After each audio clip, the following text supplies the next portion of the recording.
This is People Are the Worst, the show where leadership meets reality, because navigating people and people problems isn't just part of the job, it is the job. So join us today as we tackle the messy, the maddening, and the downright ridiculous, and explore how to lead through it all with clarity, courage, and maybe some caffeine. I'm Lucy. And I'm Lindsey, and today we're wrapping up our 3-part conversation on Skill 4 in our Leadership Intelligence series, making quality decisions quickly. So just as a quick recap, episode 7, we covered the questions of whether you should even be making a decision in the first place, scope, reversibility, and the right person to make the call. In episode 8, we went into the stuff that trips leaders up once they've decided to decide, if you see what I mean. Failure modes, biases like sunk cost, confirmation, and anchoring bias, the confidence piece as well. And some of the hardest calls of all, which are the performance management decisions. If you've missed either of these, please take a second to go back and listen. This episode that we're talking about today is going to build on both of those.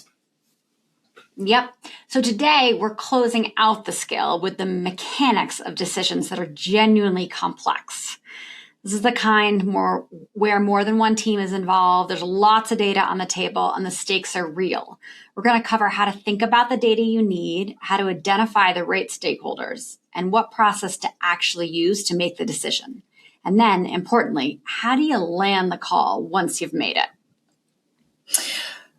True. And I'm looking forward to getting into all of these questions, because here's the thing that we see a lot with our clients at Elevate. Leaders spend all their energy making the decisions and almost none on communicating it. Now, they do communicating it, but it's that energy piece behind it, it's the thought behind it that really helps. And that's where most of these decisions that they've made then fall apart. So a good decision that nobody understands isn't a very good decision at all. It's just a good idea that never traveled. It's so true. It's so true. I find too that even if they communicate it, they've communicated it once. So in their mind, it's done. But we all know that, just as in marketing, right? Like you're doing internal marketing at the end of the day, and you've got to say it at least 8 times, right? Or, you know what I mean? So it's like, even if they think they've done it, they haven't done it, which is the toughest thing about it. Yeah. So, yes, 100%. Okay. Shall we get into the first question? Yes, let's do it. Okay. So we're hearing from Dana. Dana asks, I'm noticing recently as the team is growing, the decisions I need to make are getting more complex. More people are involved, and there's often a lot of data to consider. How should I think about making these more high-stake decisions? Okay. So yeah, this is I'm sure there's a lot of people are feeling this at the moment, these sort of high stakes decisions. So when decisions are more complex, you need to consider and agree on 3 things. 1, what data do you need? 2, who your stakeholders are. And 3, what process to use. Data, stakeholders, process. This is what we teach our clients. And as a heads up, these 3 factors can be quite intertwined as well. So let's do a little bit of a deep dive on each of those. So let's start with data. So first, and this is just like a good rubric, by the way, this isn't everything on data, but this is just a good guiding posts for you. Think first is like, well, how much is the right amount? So too little, and it's a bit of a stab in the dark, and too much, you've wasted a lot of time and capital. So to land on the right amount of data to collect, you've got to consider what we call decision reversibility. How easy is it to come back through that door, as well as how and to whom you'll need to defend it, right? The next is to remember that data can also be qualitative as well as quantitative. So collecting input or ideas from people anecdotally can be just as useful as having hard numbers and charts. And we see this especially with the kind of work that we do, though I know it may not transcend to everyone's work in that particular case, it is really useful to have those qualitative points as well. And then finally, remember that you can find yourself drowned in data. And I know it's a really important part of everybody's role, regardless really of what you're doing. But if you don't listen to others' intuition and sometimes your own intuition, you can find that you can't decide quite where to cut that data off. And intuition is often based on subconscious patterns that we have. It is also based on all the history and experience that you have working. And so this intuition isn't just some random thing that you've decided upon or that's just popped up. It's not just like a gut feeling. Intuition is pattern matching. And so don't ignore it. Yeah, I like to think of it as part of the data set, right? It's like it's part of the data. It's like you want to be data driven. Yeah. And part of your data set is intuition. Exactly. Especially if you have a lot of experience. This is not your first rodeo. You've seen it before.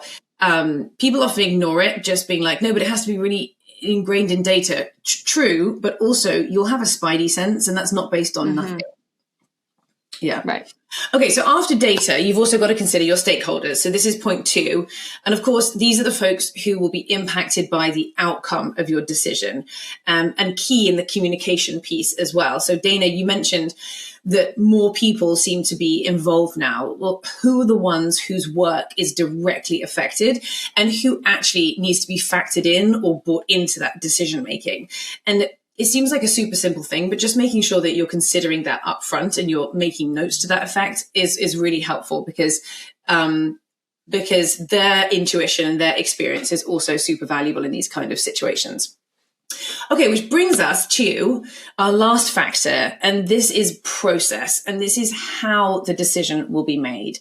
And there's no right or wrong process here, but it's just more or less like fitting the right one in, depending on the data needs, the stakeholders, and the scope and the scale of the decision that you're making as well. And here are some examples of common decision-making processes, which can be helpful. And by the way, people tend to try and use a combination of these, and that doesn't really work. You've got to kind of pick the right one for the decision you're making. So the first one is, and this is not an exhaustive list, by the way, but here are some main ones, the advice process. Now, the advice process is when one person is fully responsible for making that final call, but formally solicits inputs and advice and that kind of thing from other people and other stakeholders. The next one is consensus-driven or unanimous decisions. And this is where everyone involved must agree on the path forwards, where everyone has veto power. It's quite easy to get stuck in these, especially when you've got a close-knit culture on your team. And sometimes that's not right. You just need to make the call yourself. Thirdly, there's voting. And this obviously comes in handy when you're sort of trying to whittle down a lot of options, or when making a decision impacts many people equally. Voting can be really helpful. Then there's also sort of responsibility assignment charts. And we can get bogged down in here, but a good one for you, Dana, if you have a lot of stakeholders involved, could be the common framework, which is called RACI, R-A-C-I, where stands for responsible, which is the person or people executing on the tasks once the decision is made. A is accountable. That's the person that's making the decision and is responsible for its outcome. And that's likely to be you in this case. And C is consulted. Is the person or people who are asked for their input, advice, or guidance. And then lastly, the I is for informed, which are the people who are kept informed of the decisions and progress along the way. Nice. I also think, just to add one more thing, I think it's really important to make the distinction, right? You said this, but like as to what you're using, what process, but even to really make that explicit. And in particular, the difference between the advice process and consensus driven, because it's quite easy to like ask for people's advice. Yeah. And then it's easy for them to gain expectation that you're going to take their advice. Yeah. Or if you don't set it up as like, listen, I've got to make a decision. At the end of the day, I'm going to own this decision, but I really want input. So I'm going to ask for input, or I want your advice, but like, I just need you to know at the end of the day, I'm going to make the call. So then people are giving you advice, but they're not thinking that if you don't take their advice, that all of a sudden they don't like your advice, they don't value your opinion, So I just think that that's an important part. Also, just depending on sort of the type of leader you are. Like if you show up in a consensus-driven way, but you're using the advice process, sometimes you just need to make that explicit. Right. It's confusing otherwise. Yeah. Yeah, exactly. Yeah. One other plug here, the team would be so proud of me, is that the last secret to good decision-making is to document the decision and keeping the documentation updated. I think that's the critical thing. I love a doc, but do I update the doc? So keeping the documentation updated and accessible to stakeholders. So then it just makes it, people need to know why you made the decision or that a decision was made. And so it's just, even though you might have done it verbally or you think you now have all the context, you know the decision, as we talked about in the beginning of this, unless it's communicated, the decision might as well have not gotten made. Right. And so just documentation is your friend in this. So do it. And complex decisions don't fail because the decision was wrong. They often fail because no one knew what was decided on or why. Yeah. Yep. So true. And Linz is our documentation queen. Yep. Documentation queen. There's a doc for everything. Yep. Now we need to... Maybe now there's going to be like a skill for everything or a project for everything. You know what I mean? Yeah. Like, we'll be able to find all your docs, Linz. Will we use docs anymore, or will we just live in Claude? TBD. All right. Next question. All right. So Taylor asks, I'm deciding between a few product upgrades for next quarter. And while each has merit, I can feel myself being pulled in different directions depending on who I've talked to last. Yes, wonderful. Recency bias for sure. How do I cut through that noise and make a clear, confident decision? What do you think, Linz? I hear you, Taylor. There's a lot of noise out there, right? And it's really hard when you're getting pulled in different directions. Stakeholders want different things, right? And they all, from their vantage point, have a very strong and valid perspective. This is not easy. And I think just one failure mode we see in a lot of these moments is making decisions based on unclear motivations. Now, what do I mean when I say that? I mean, you just have to get really honest with yourself about why you're leaning one way or another. So if you have a lot of stakeholders coming at you asking for different things, sort of making demands, if you will, but they're all valid, you just really need to check yourself and ask, like, what am I being influenced by here? What are the unclear motivations? So am I actually being driven by politics? Like this person's more senior, what have you, you want to make them happy? Is it optics? Like you feel like, this needs to be done? Or is it just, as Lucy said, just recency bias, right? It's like the last person that came to you. So you start getting reactive and you end up prioritizing their work. So just check yourself. Just a quick question. I'm really being honest. What am I letting influence me? And there's no judgment on that. You just need that clarity because a decision like this certainly has downstream impact.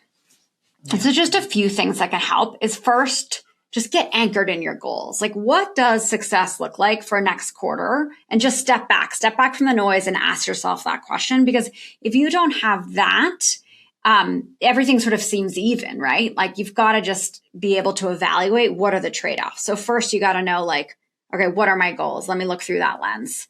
Second to that is then define your decision criteria upfront. This can be incredibly helpful and save you a lot of time. So for example, if your goal is revenue, then maybe your decision criteria is the impact on revenue, or maybe it's the impact on customer experience, speed to ship, strategic alignment, right? But like, what's that criteria that you are going to decide this around? And then just pressure test each option against those criteria, right? And see which one's going to move the needle the most. And then third, write it down. It can really help it's almost like getting space in your thoughts as you put it down, type it out, whatever you do, whatever you like to do. It just really forces that clear thinking. If you step back and you're like, okay, first, what's my goal? Okay, got that. What's my decision criteria? And if you've got that documented, then you can easily compare that versus sort of all these inputs you're getting from these stakeholders. And then finally, once you decide, what do you do? You communicate. Everyone together. And you communicate the why, right? And it's obviously, especially in this situation, people are not going to agree, right? Like they have their own wants and needs. But if they understand the why and how you made the decision and why you made the decision, that's why it's also really important to be really honest here and check yourself and make sure that what you're anchoring in, those decision criteria are anchored in like the priorities of the business, right? that's critical here because they'll smell it if not, right? And you need to be able to articulate the why and feel good about it and be transparent about it. So that's, I think if you can follow that setup, it will really help you and you'll feel more confident when you go through this process. You can stand behind it. Great. So kind of in summary, we're getting, first you want to like get anchored in your goals, and in particular the goals for the business in this particular case, yes. I suppose that we're talking about today with Taylor. Second is define your decision criteria up front. Third is to make sure you write it all down. And then fourth is just to make sure that you've communicated the why behind it all. Yep. Yeah, nice. Okay, next question. I'm going to do the next question. Lindsey's going to answer this one as well. Okay, so Sam asks, I have a top performer who I'm pretty sure is interviewing elsewhere. Oh no, boo, Sam, I'm really sorry. That sucks. I want to retain them, but I don't want to make promises I can't keep. Classic failure mode. How do I have that conversation without making things worse? Yes. Okay. Well, see, these are your spidey senses also working for you here. Yeah. So first of all, I think it's important to reframe this before we even get into the tactics of what to do. So your intuition, your instinct is right now, right? Is like, you're just like, I want to retain this person. Do not leave. Please, right? You just want to convince them to stay. And it's really important that you actually resist that, because that conversation almost never works. And it often actually backfires because it can make them feel defensive or transactional. Like you're just sort of solving your own problem, right? Because you probably don't want to lose this person because you're like, oh my gosh, I cannot take on their workload right now, or I do not have the time to then go hire someone, right? So that genuinely is about you. And that's going to come across like you're fighting to keep them than actually seeing them and what they ultimately need. So the better move here is to have a genuine career conversation and come from a place of curiosity and care. And this is that kind of conversation, no offense, but you should be having with your top performers anyway, whether they're a flight risk or not, right? Like this is the stuff you want to get ahead of. Yeah. And if you're only doing this when you get those spidey senses and you kind of sense a departure, your people are going to be able to tell. And unfortunately, then people start sort of like interviewing elsewhere just to get your attention. So like make sure, don't get into that cycle. Okay, so what does a real career conversation even sound like? So this is where, and you really need to enter this with like just a heart of gold and so much curiosity, because this is about them. This is not about you. So you want to ask things like, what's exciting you about work right now? Like, and what's feeling like what's draining your energy or just feeling stale? And, where, you think you could ask like more open-end questions, right? Like, I'm just so curious, like, where do you see yourself in 5 years, right? And sometimes when we really push out that time boundary to 5 years and not like, so where do you see yourself in 6 months, right? Like what, it just it gives them permission to answer in a lot of different ways, because 5 years kind of feels like an eternity. And so they don't need to tell you, well, I want, they don't get forced into this. Well, I want this promotion or I want this, right? Because it's like, it's 5 years from now. Like, who knows if your company will even exist or where, you know what I mean? Like, so anyway, that's kind of the rationale there, is that it just feels more curious and it gives them more space to answer really honestly. And in that you could be like, what kind of work do you want to be doing? Like where are you? What kind of work, what do you want to do less of? And then so once you get kind of like where they ultimately want to go and you create that safe space for them, then you can start walking it backwards a little bit. And like, so if that's the case, and you can learn more, like, interesting, where does that come from? Right. Like maybe there's they've always had this image of their life going a certain direction or what have you. Right. Then it becomes about like, okay, well, how do you help honor that? Right. So then it's, okay, so what do you think, given that, in this next year would really help you feel like you took a step forward towards that? And this is where you're getting you're getting your information so that you can actually support this person. And the key here is like, you've really got to listen. Like, you've got to just put the fact that you think this person is leaving aside, because otherwise you will start convincing them. And that's not the point of this. You've got to really listen and really then find out, like, get to the root of this. What's really going on? What do they really want? And what's so fascinating, I think, when you do this is we just make so many assumptions. And often they're not leaving because of money. It's because they feel stuck, or they want to make more impact, or they want to be doing different kind of work, or they need more visibility, or they really want someone who appreciates them and sees them. And all of those things often are something you can absolutely do something about. Yeah.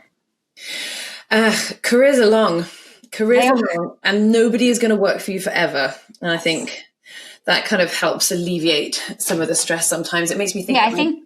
Yeah, totally. I think just that mindset, right? Like just going to that conversation, knowing that, like accepting that truth, that is a truth, right? Like I feel like we don't accept that enough often, right? We're so in the day to day and like, oh my gosh, what would I do if I lost this person? Well, the reality is like at some point you are going to lose that person. Like they are going to move on, you know? Yeah. Or you're going to move on, you know, one of the two. Yeah, right. Exactly. Yeah. Makes me think I should probably have these conversations with some of my team too. Have to practice what we preach and drink our own champagne.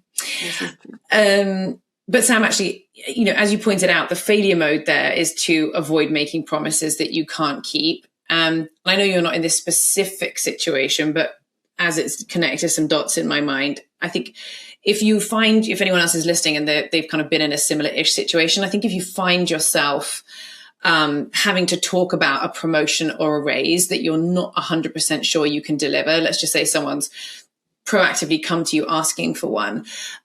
You do not say like, hey, don't worry, I'll take care of it. Or this is, I'm sure you'll get one in the next cycle or something like that. That's like a fast track to losing them when you can't make that happen, because it really destroys the trust just in one move. So instead, I'd say, maybe try something more along the lines of, you know, I can't promise a specific outcome because there are too many factors outside of my control. But what I can do is commit to working closely with you this quarter to get you more visibility and to advocate for you in the next compensation cycle. Because you can commit to that, right? So then you'd say, you know, let's talk about what projects would make the strongest case for you. And so here you're being honest about what you can and you can't control. And you're also still showing up for them in a way that feels supportive and authentic. Yeah, absolutely. They will feel cared for. Yeah. And one more thing, I think we all have to accept that sometimes the right answer is that person should leave. Yeah. That not every great employee is meant to stay, right? And I think that's the point of having that open conversation, because maybe it really isn't a match for what they want to do, right? And maybe it's just something that like truly your company can't offer, and like you shouldn't hold them back then, right? And people will remember that, right? They'll remember how you acted in this situation, and whether like once you learned whether you were genuinely supportive of that, or if you were still just trying to like convince them otherwise, right? Even though it was sort of obvious that like it doesn't really make sense to stay. And, you know, as Lucy said, like, I mean, I guess hopefully like careers are long, right? And so I think you've got to take the long view on this, because that employee, one, could boomerang back. Two, they might be a client sometime, right? Or they're a referral for your company, what have you. It's just like, you got to do right by them at the end of the day. So you got to first figure out what that looks like and then operate in that way. And, you know, ideally you find out a way that you can do right by them that does match, you know, them staying at your company. Yeah. But if not, then like support them in that journey. Yeah. A lot on that question. What's up next? Yeah. All right. Now we have Allie. Allie asks, how can I get better at communicating when things go wrong? Timelines change, a launch goes poorly, a decision doesn't pan out. I know I need to tell my manager, peers, and my team, but I'm not sure how to frame it without feeling like I'm either making excuses or I'm catastrophizing it. It's a good question. Yeah, it's a good one. Yeah. Well, Ali, this is a very important skill, and one that honestly separates leaders who get trusted with more responsibility from ones who don't. Because here's the truth, like things will go wrong. Boo. They always do. And what matters is how you communicate when they do. So, I mean, early communication is a gift. Late communication can feel like a betrayal. So I would suggest you sort of follow 3 rules. There may be some more, but here's 3 basic ones which may help.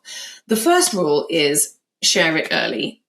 The instinct when something goes sideways is to wait until you have a solution before you tell anyone, but, or you have more data, but resist that. Your manager, your peers, and your team would all rather hear that something's off and you're working on it today than here's a polished plan 2 weeks from now after they found out the truth through the grapevine and things are hard to unravel. This early communication is a gift. It gives people the chance to help. It gives them a chance to plan. And it also signals that you are trustworthy to work with. Second rule, if you will, is to lead with the headline. Right. We say this in a lot of communication that we teach at Elevate. This also, when you're letting someone go with grace, for example, it's the first thing that comes out of your mouth. Lead with the headline, not the story. Say the thing right up front. The launch is going to slip by 2 weeks. Then give context. Most of us want to cushion the bad news with background and setup, and we feel a bit awkward in the moment. And what that actually does is make the listener anxious because they can tell that something's coming. They can't quite figure out what, or maybe they can figure out what, and they're just waiting for you to drop the punchline, and that also erodes trust. So just rip the Band-Aid off and then explain. Number 3 is bring the ask. When you deliver bad news, you want to try and pair that with what you need, if that's appropriate. The launch is going to slip by 2 weeks. Here's what's happened, blah, blah, blah. Here's what I'm doing about it. And here's what I need from you. And asking for that help is really important. That last piece is the one that folks often skip. But when you deliver bad news with a clear ask, you've just turned a problem into a collaborative working session, which I quite like. And when you deliver it without one, you've just dumped a worry on someone else's desk.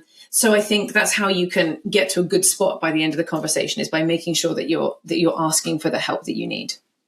Yeah, so true. It's, as the receiver of that often, it is really nice when someone comes with an idea, not just the problem. The other thing I think that matters here is tone, right? I think there's this middle ground, certainly between I'm so sorry this happened. I can't believe this happened. This will never, you know what I mean? The sort of versus, well, it is what it is.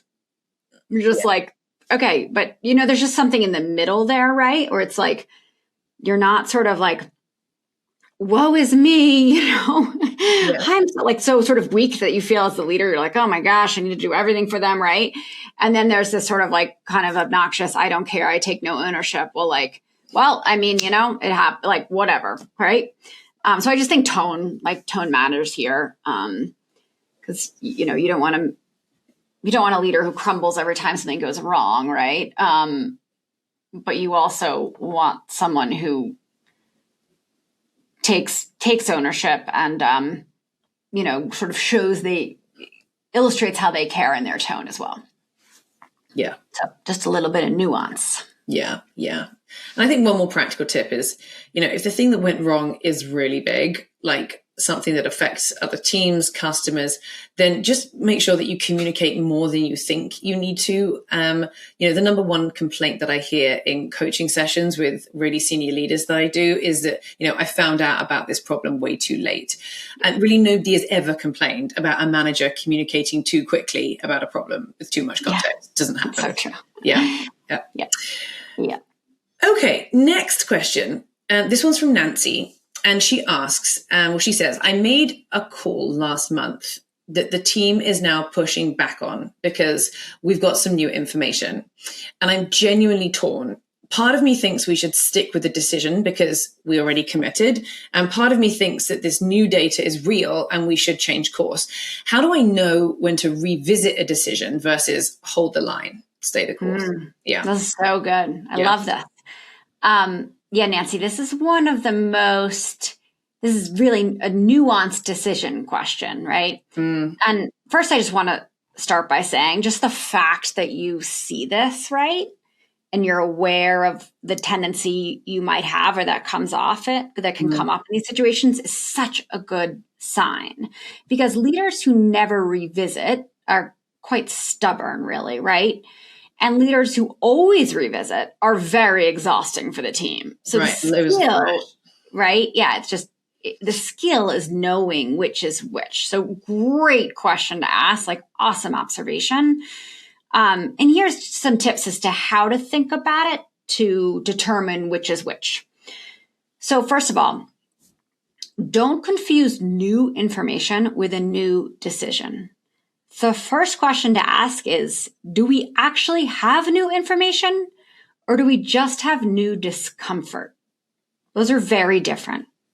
This new information means something genuinely has changed, right? Since you made the decision. So it's update in the market, regulatory change, a customer signal, right? Like information you're getting from a customer that you didn't have before, like real net new data. New discomfort usually means, and often happens, the decision is starting to feel hard for people. Maybe people are getting cold feet. They're starting to complain about it, right? And if it's the second one, hold the line. Every meaningful decision feels uncomfortable at some point in the execution. And that's not a signal to change course. That's a signal that you're actually doing something, right? That something is different and change is not easy. And there comes that point where it gets hard. But that's very different than the new information and a new decision. Now, though, if it is genuinely new information, then I would ask the second question. Would I make that same decision today with what I know now? And be really honest with yourself here and put out the noise, right? And if the answer is yes, then communicate the new information and acknowledge it changes. If the answer is yes, like if the answer is I would make the same decision, then communicate that, right? Say like, listen, this is not like acknowledge that nothing's changing and keep going. But if the answer is no, right? Like you're going to be changing course, then you absolutely need to make that known. And the part that I think nobody often talks about is that changing course isn't a weakness. Holding a decision that you know is wrong because you don't want to look inconsistent is a weakness. And the best leaders I know update their views when the facts update and they communicate the change clearly. So when we made the decision 2 weeks ago, we didn't have X. Now we do. And based on X, here's what we're going to do differently. That's not flip-flopping, right? That's like I made a decision. I got new information that informs the path and we need to do this instead, right? And that's one major failure mode to watch out for here is sunk cost bias, which happens a lot. And we talked about this in the last episode, and it really shows up hard here, this sunk cost bias, because your brain will tell you that changing course means all the work that you've done so far is wasted, but it wasn't, right? The work you've done is how you learned what you know now. There's not wasted efforts. That's how better decisions get made over time. And the other failure mode on the flip side is something called the planning fallacy. That's the planning fallacy. It's kind of nice. That's kind of a cool name for it. Anyway, sometimes teams push back on a decision, not because the decision is wrong, but because the execution is harder than they expected, which kind of goes back to what Linz was saying.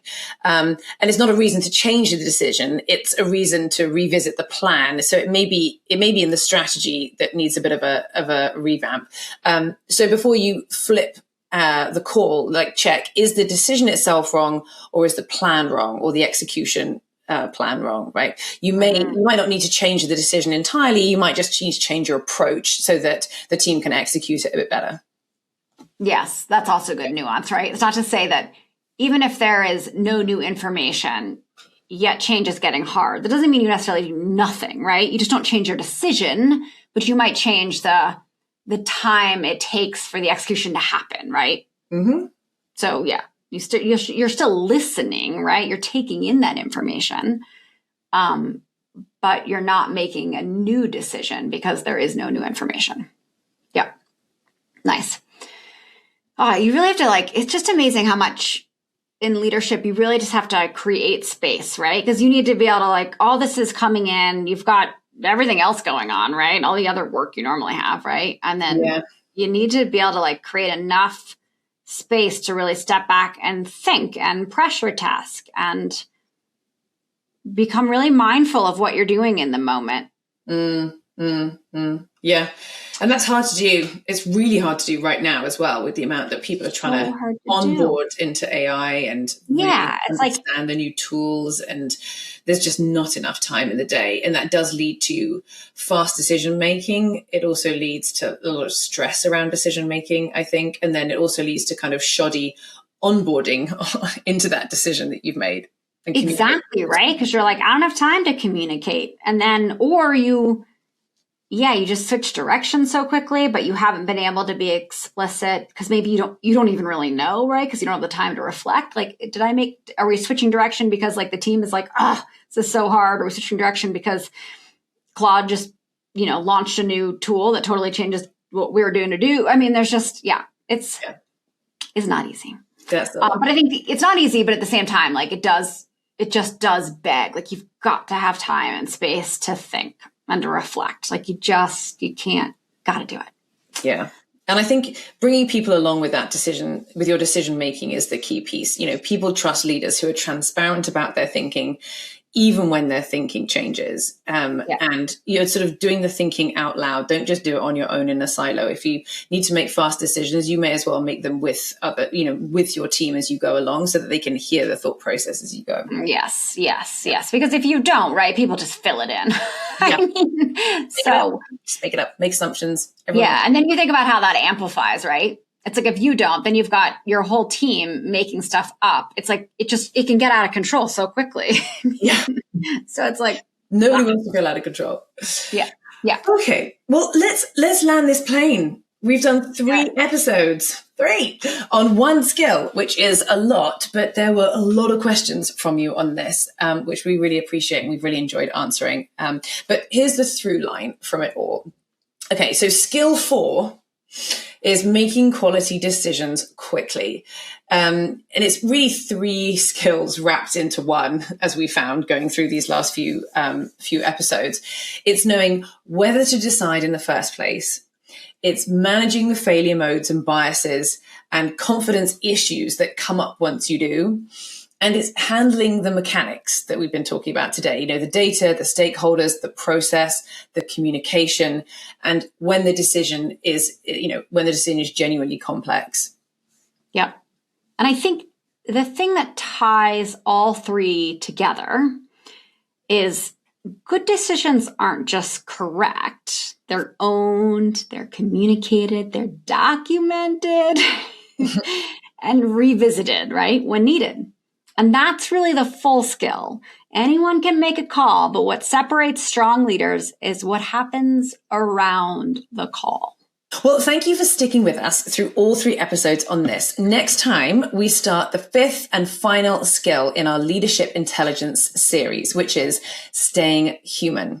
In a world that keeps getting more automated, the more AI enabled, the most powerful leadership skill might actually be the most obvious one. And we will see you then. If you want to unpack anything we chatted about further, let's connect. We're obviously both on LinkedIn. It's in the show notes. And you can learn more about how we support people leaders at elevateleadership.com. Or if you have a question you want us to answer, do not be shy. We will not use your name. We've changed all of these names. But do reach out to Dear, L and L. That's Dear, spelled out, and then L, the initial L and L, at elevateleadership.com. And we'll catch you next time. Can't wait to chat about staying human.